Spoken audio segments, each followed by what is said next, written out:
So at the king's chamber, workers carved out a set of grooves just outside the entrance and fitted 3 massive granite slabs, which workers would drop down once the king's mummy was safely inside. To block the entrance to the passageways below, they fitted 3 even bigger granite blocks to cut off access to the inner sanctum.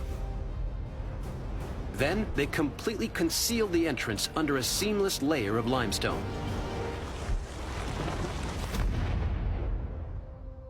The builders hoped that these 3 layers of defense would keep robbers out. Outside the king's chamber, the granite slabs are missing today, but Mark finds grooves which once held ropes to lower the blocks. So the ropes came up and down through these semicircular grooves. The portcullis slab slid down through these panels. So the whole thing was like a primitive machine that the builders who closed the pyramid could put into action from the other side after they got out. The solid granite plugs that seal off the mouth of the ascending passageway are still in place today. So what you're looking at here is the butt end of the first granite plug in the bottom of the ascending passage. Originally, the Egyptians put a log across here, stuck into these sockets if they cut into the sidewalls. So the builders hoped that this would prevent anyone from getting up to the upper chambers, especially the king's chamber.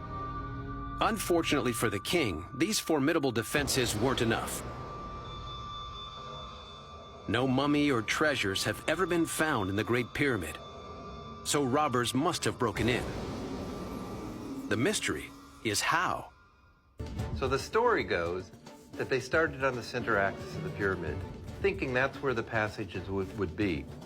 And they heated the rock, the limestone, and then poured cold water or even vinegar, the story goes, to crack it, and gradually forced their way into the pyramid along this tunnel.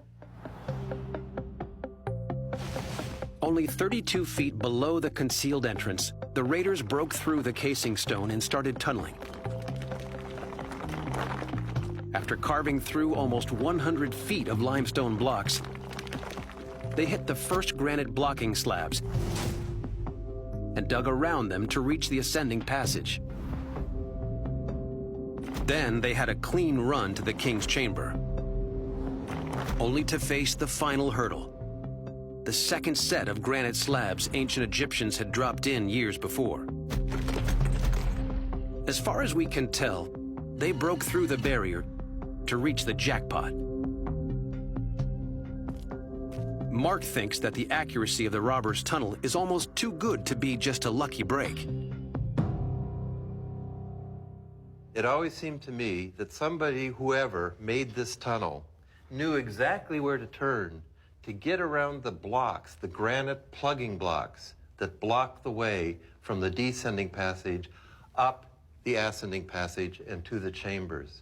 Whoever did this almost knew where to turn.